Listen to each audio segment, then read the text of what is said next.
Энэ хооронд бидний багийнхны тал руу шилждэг. Тэд коктрис хүзгүүдээ өнөн мөх мэд санагдах хугацааны дараа эцэстэн зорсон газраа хүрчээ. Ракрахан царай 10 троллийг ярьж байсан. Домогт дайчин татрын ташаар сонссон гэж зайлаас түлэн хөдлөн өсөв. Цөөн ирээгээр татар одоо өмнөд артуудад ажиллаж өндөр зэнданд хүрсэн гин. Үүнийг бодоход Ракра өөрийгөө хэдий их бэлдсэн ч түүнээс хүчтэй тоо томшгүй олон дайчидээс саргаад бахар халтаагаар дүгнэв. Тэрээр өөрийн булчингаа үнэн хэрэгтэй харах боломж ховор олтогийг хүзэн зөвшөөрөв. Гэвч одоо алсад хідэн троллийг хараад тэрээр инээмсэгчэн татрын алтай нэрийг хулгайлахын тулд шаргуу ажиж цаг байжээ гэж мэдэрдэв. Зайл өдөртөгч руугаа найрсаг инээмсэгч Ракраг аль хэдийн анхуу генерал ижид дайчин тул татрын шиг алтай нэр түүний хувьд том асуудал биш гэж хэлв. Гэвч Ракра ижид дайчин болохын тулд сунхай байх ёстойг түүнд санаалав. Үүнийг хэлээд манай гөрүүл залуу тэдгээр навчнуудыг баруун салгаагүй хэдэж эхлэв. Яг энэ үед жүүнээр цэс болон ялцарсан махны бурхны нэрийн өмнөөс уурсан бүх шиг дайран орж ирлээ. Гэвч тэр навч эцэст нь толгоогоо тастууж архив. Үүнийг оруулаад одоогоор Ракра 9 троллийг алжээ. Зайл Ракраг хамгийн олон тролл асан цалыг авахад "Таны тролл дутуу байна" гэж шоолон инээмсэв. Гэвч Ракра түүний хийснийг сонсоод бүгд хөөрч галз урсан тул түүний хувь хэмжээ багассан гэж тайлбарлав. Тэрээр мөн хамгийн сүүлд асан тролл нь генерал байсан тул ядаж хоёроор тооцогдох ёстойг зайл санаалав. Гэвч зайл ганцхан толгой байгаа тул хоёроор тооцох боломжгүй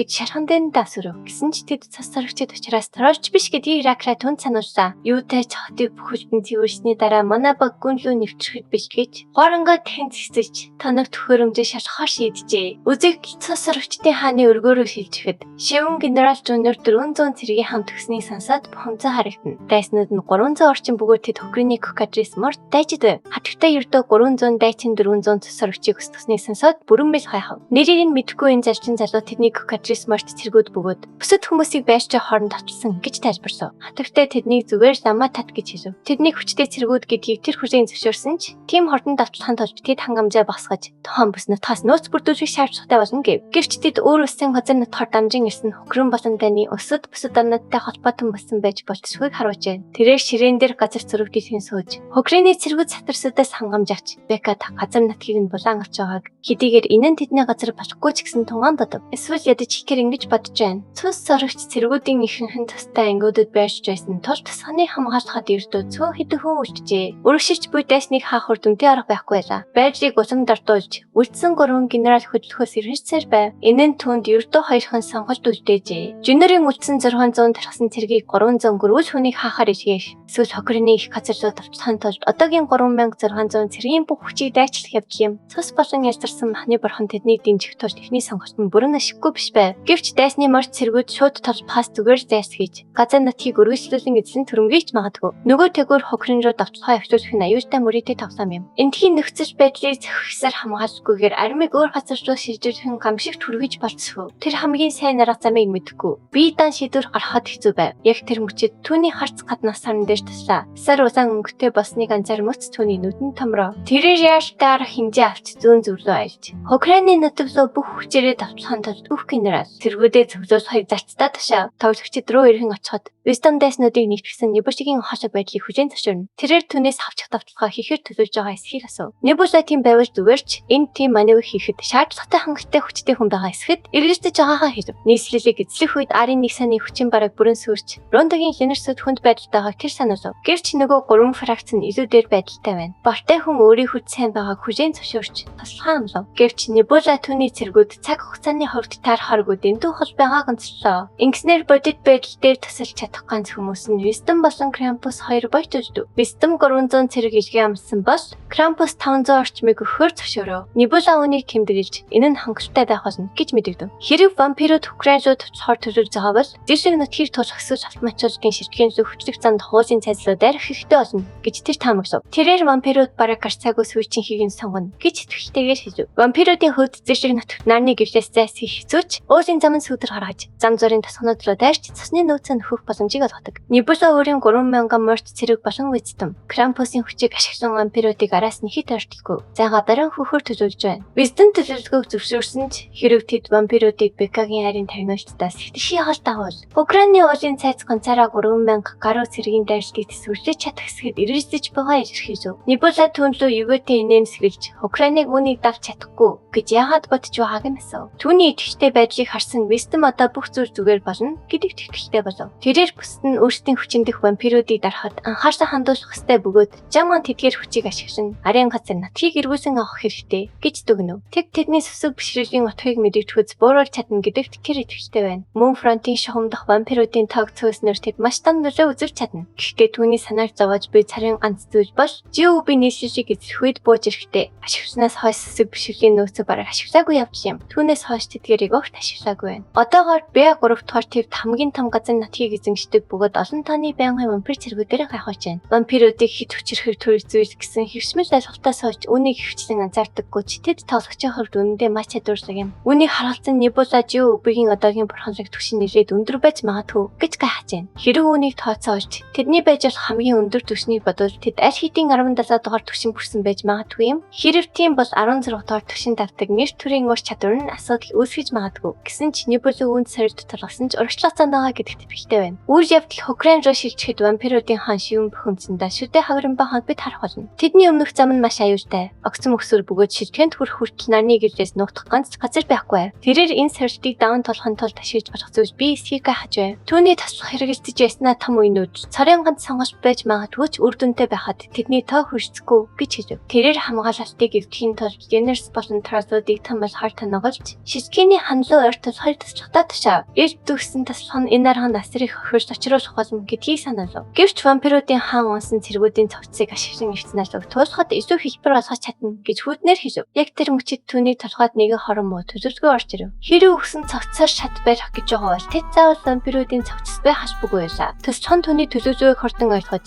боодуудыг анхаарч сануулах болон зам зураа тэдний нөөцийг хоригдуулах хэрэгсэл болгон ашиглах гэж байгааг ухаарав. Түүнчлэн боодуудын тухай бүх бурхад тэднийг орхисон ч тэднээс хараахан гараагүй анцхан бурхан үлдсэн тухай цуу яриа сонссноо хуваалцав. Дараа нь вампирууд бүх боодуудыг хүчээр тун ураг шалахыг шаардж байгааг бид харах болно. Майхан дотор олон боодууд өөрсдийгөө дараагийнх нь болно гэдгийг мэдэн дайж чичнэ. Тэрхүү эцэст нь тэд вампируудын хувьд боол болон хоолноос цаашгүй байсны гашуунаар ухаарна. Түүний нэгэн цагт итгэжсэн бурхад тэднийг орхижээ. Хэрэг тийм биш байсан бол тэдний бурхан тэднийг ямар ч шалтгаангүйгээр ингэж орхихгүй байсан юм. Цас болон яздарсан махны бурхан болон гэсэн хүмүүсийн залбирчийг хүлээж авдаггүй. Гэвч Украины гөрүүл хүмүүс вампирын газар натуудад ширүүн эсэргүүцэл үзүүлж байгаа тухай цуу яриа тархжээ. Энэ цуу яриа боолуудын дунд итгэхийн оч бадрав. Тэдний итгэх болсон үл мэддэхүү шавжин бурхан одоо тэдний сүлжийн аврал эцсийн найдвар нь болжээ. Цаг нь болж үлдсэн боолуудыг гадагш гарахыг тушаав. Бусад өөр төрөл зүйлийн хүмүүс айж чичирч байхад тэр хүний хүү басиж загсав. Тэрээр итгэжтэй үлдэх нь нутхгүй гэдгийг мэдэж байсан ч хүүх шавжин бурхан тэдэнд байгаа царийн ганц зүйл байлаа. Түүнийг өргөж алхахад зам дагуу өргөцсөн цогцснууд нь аимшигт шат үсгэсэн байхыг олж харав. Тэрээр өөрийгөө энэхүү аимшигт бүтээлийн дараагийн хэсэг болно гэдгээ мэдэж байлаа. Вампир цэргүүд тэдэнд аимшигтдаа сурыг нь тайлбарлан тушааж хашгирав. Боолод гөрөөж хүмүүсийн шилжгээний хаалгаар өгөхстэй байв. Хэрэг гөрвөл хүмүүс тэднийг аврахыг хүсвэл хаалгаа нээх болно. Олон түмэн өрөж төлөвлөж хүчээр алхах үедээ татан хорчаалаа. Тэдний урд төгсөөр налуу төвчлөх 3 нэргэж бүхий шилжгийн лөө орох аюултай зам харагдана. Хинч хизээч хоёр дахь хэвшдийг даач гарч байгаагүй юм. Вампируудын командлагч ухрааж тоож хэлв. Түүнийг тав хүрэхэд тушаалыг үүдэж хүмүүр шилжгийн лөө дайрах ёстой болов. Хүүд гүрхээс өөр сонголт байсангүй. Тоолоор явж исэн бөгөөд хэрв тэр хөдлөхгүй бол ямартай ч болно. Түүнийг гүйж хэвчэхэд өөр нэгэн боолын толгойг вампирууд тасцсан төр өсөдөн ч мөн ижил аимшигт төгсгөлөөс мулчхын тулд гүйж хэвшв. Хүү чадах чинээгээр хордонгүйсэн ч яг тэр мөчид түнлөө нэгэн сом нисэж ирэв. Үгүй зөвхөн нэг биш. Тэдний бүдийг нэг татахад биш мөн олон сом орж ирлээ. Вампируудын хааны төлөвлөгөө энгийн бөгөөд боолуудад үлдсэн өчүүхэн ч гэсэн найдварыг өсгөх байв. Ингэснээр тэр цэргүүдийнхээ урам зоригийг нэмэгдүүлж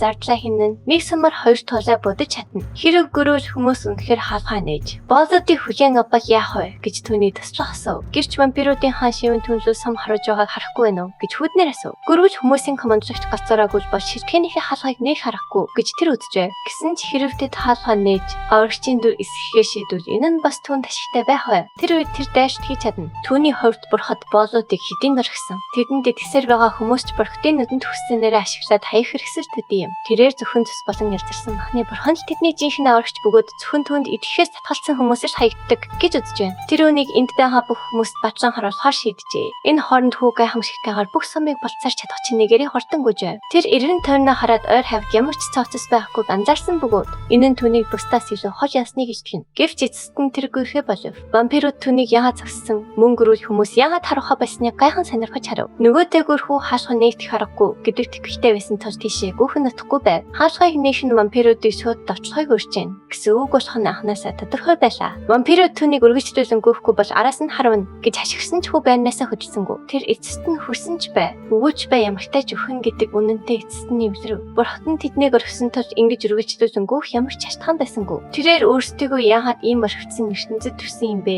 гэж асуухцоор уй хашихаар дүүрэн нүжинсэн хацрыг даган урслаа. Тэнгэр бурхандаа хаягдсан хүү залбирчдаа хариу авахыг цөхрөнгөө барж өсөх бөгөөд гинт цэнхэр эрвээхийн нүд дэлхийн гарч ирэхийг анзаарна. Тэдгээр гомсог эрвээхийн нүд түүнийг гайшруулах бөгөөд урд талын хаалханыг пэд хэрээр залбирсан бийснийг ухаарна. Энэ үеэр хэрмэн дээр гөрөөж хүмүүс цус саргчид зэсэнгүү цэргүүдийг өөрсдөд тулган эзгэж байгаад гайхаж тэдний зорилгыг ойлгохгүй даа. Тэдний командлагч Кюсэж мөн адил эргэлзэгч цус саргчид татхатын дасав насхан тулд боолуудыг ашиглаж байна гэж таамаглав. Яг энэ мөчид нэг нь танил хоолой боолуудыг ингэж ашиглах нь үнэхээр ашигтай эсхийг асууна. Командлагч Кюсэж цус саргчид ирээд хоол хүнс буюу хэрэггүй болсон зүйлсээ хайж дайны хордон дуусахыг оролдож байна гэж хариулав. Гарч ирсэн хүн нь Рок байсан бөгөөд тэрээр энэ бүхний цаана өөр шалтгаан байж магадгүй гэж үзэж байлаа. Командлагч Кюсэж агуу генерал Юцэс саргчдын эсрэг та томсгүй олон удаа толцсон. Тус гөрөөж хүмүүс цус саргчдыг хөнөөж байгаа мэдээ хаасаагүй тань гэдгийг өрөөжлүүлэн тайлбарлав. Командлагч Кюсэж цус саргчид олон нийтийн санаа бодлыг гөрөөж хүмүүсийн эсрэг эргүүлэхийн тулд эдгээр боолуудыг ашиглаж байна гэж үзжээ. Хэрмийн гол хаалга нэгдэхгүй мэдж байгаа тул цус саргчид боолуудад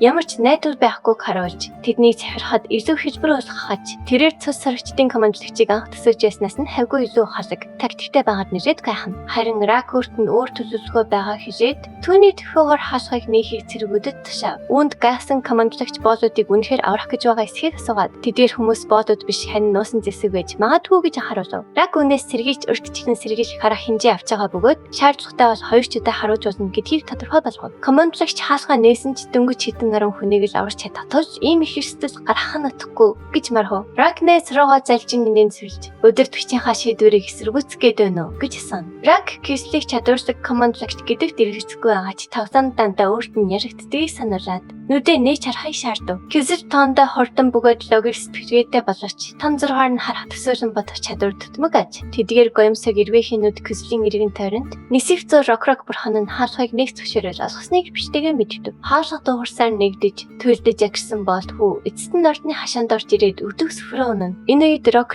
урд хаалхан дээр зогсон цус саргчдын эсрэг мөнгө ашиглахыг хүмүүрт чангаар уриалахын зэрэгцээ шаргацсан боолуудыг аврахыг тушаана. Хаалга нэгдмэгц цус саргчдын морд цэргүүд боолуудын дундор хурдтай дагшиж ирсний хэрмэндээ цэргүүд илтгэв. Боолууд дотор шарж байх хооронд гөрүүл хүмүүс хаалган дээр хамгаалалтад зогсож дайсан орж ирэхээс сэргийлэн хүн бүрийг шалгаж байлаа. Рак хамгийн сүүлчийн боолыг шүрэн хаалга руу төтгөж оруулаад үр дүн дайрах цус саргчийн эсрэг цавшгаан эрчим хүчээ ашиглан хүчтэй анги болгов. Буусан ангийн хүч маш амар байсан тул хэдэн бэрийн цаанаас чарагдаж цус саргчдын өдөртөгчийн анхаарлыг хөтөж татав. Түүний туслах дайснад хаалга нээн гэж тооцоолоогүй байснаа хэлж уучлалт хүсв. Гэвч Лорд Шиун үнийг өөрөөж таварлаагүй гэдгийг хэлээд төлөвлөгөөний дагуу дайртай хэвшүүлэхээс өөр аргагүй болов. Туслах тушаал амгцаа цэргүүдээ нэгтгэн дайртад бэлбэр шийдэв. Энэ үеэр Шиан өөрийн цас саргчдын армийн дагуу тал болох олон төрлийн өөр төр зүйлээс бүрдсэнийг тунгаан бодно. Ленарууд хордон бөгөөд ихэнх зэсгийг чадварлаг эзэмсэн бол кобальтууд жижиг бөгөөд шашамгай тул цамыг хэлбэрхэн болтдог аж. Троллууд хэд хэдэн дайртыг цэцэрлэх хангалттай хүчтэй бөгөөд нэгсэн болсон сатарсууд түүний армийн гол цамыг бүрдүүлдэг тал бүрийн чадвартай дайчд юм. Төрөл зүйл бүрийн дагуу талыг бүрэн ашиглах нь түүний ялалтын төлөвлөгөө бөгөөд үүн дээр цус саргчдын хүч нэмэгдэнэ. 3 дугаар үеийн онцгой хүчээр нэгсэний хамт зарим тарлуудын хүч чадалтай өрсөлдөхөд тийм хүчтэй байв. Урд байгаа шиг толготын хэрэм нь 2000 орчим цэрэг батаах чадaltaй бөгөөд кэрээр урд өмнө нь энэ тооны цэрэгтэй толготанд ялж байжээ. Гэвч энэ удаад түүнд 3400 цэрэг байгаа тал ялна гэдэгтээ огтхон чирэлцэхгүй байлаа. Энэ үеэр манай голдор түүнийг дэлгэцээ шууд үзэж байгаа бөгөөд түүний буруу гэдгийг бачхад бэлэн байв. Тэрээр шивний толготын хэрмийг ихэн мэдлэхийг мэдгүй гэдгийг өөртөөс таамагч байсан бөгөөд одоо түүний зүүн совин зүг болох нь бачраглаа. Тэрээр үүнийг хүлээж байсан бөгөөд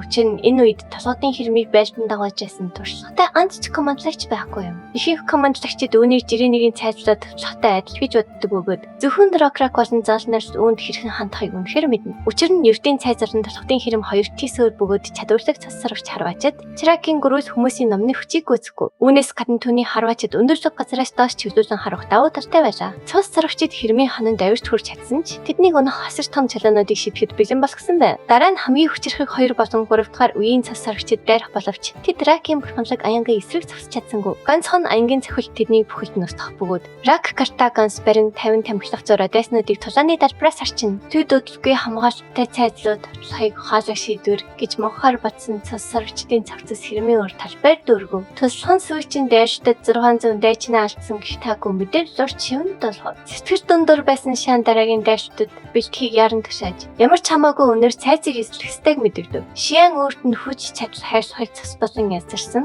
Махны бурхнаас цөхрөнгөө барангүй байна. Энэ үеэр хэрмээс сумын мөндөр буусаар байх бөгөөд дайснаас зогтох гэж сандарсан. Дээд түвшний цас сорогчдын нэгэн зогтохыг орсон холцохор цэргийг цавч хаяад цайзыг эзлэх боломжтой хിവэр байгаа тал бууж өгөхгүй байхыг бусдадаа уриалав. Нибүл хөндлөнөөс ажигшин эдгээр тэнэгүүд өхөж үгүй шууд алхаж байна. Химэн дотроо бодно. Тэд хэрмийн ханны бэлд дөнгөж хурж байгаа мөртлөө цааш өргөжлөл харахгүй хэмжээний их хурхар самсаатай. Цогцоснууд аварсаар тэдэнд төгсөх нараа үсгэж байсан ч одоо хорвол дахин эхнээс нь нэвших хэрэгтэй болно. Хэрэг шивэн сайн командлэгчсэн бол энэ дээр хийх боломжгүй ухаарч хурах байсан бизээ. Гэвч түүнээс хор бишрэл нь бодит байдлыг харахгүй босгож байгаад Нибула ихтэй байлаа. Жилгүй би түүнд туслахгүй байгаа бөгөөд Нибула түүнийг бодит байдлыг бүрэн ойлгохгүй алсаас ажигч гин гэж таамаглав. Шиан цаг хугацаа өнгөрөх тусан цөхрөнгөө барж ингэж өргөжлүүлэн татал бол изүү асан цэрэг аль паяг мэдэж байлаа. Яг энэ үед нэгэн цэрэг яаштай мэдээтэй гүйж ирэн тэдний ардаас нэгдсэн троллууд сатарасууд болон гөрөөж хүмүүс ойртон ирж байгааг толгов. Энэ мэдээнд цэцэрсэн Шиан хурах талаар бодсон ч аль хэдийн хоцорсныг ухаарна. Тэрээр хитрхи олон цэрэг алдсан тул хурах замдаа хавчиххаас ирээдээ цайзыг хортон нэзлэн татгч нэвтрхэн дэр гэж шийджээ.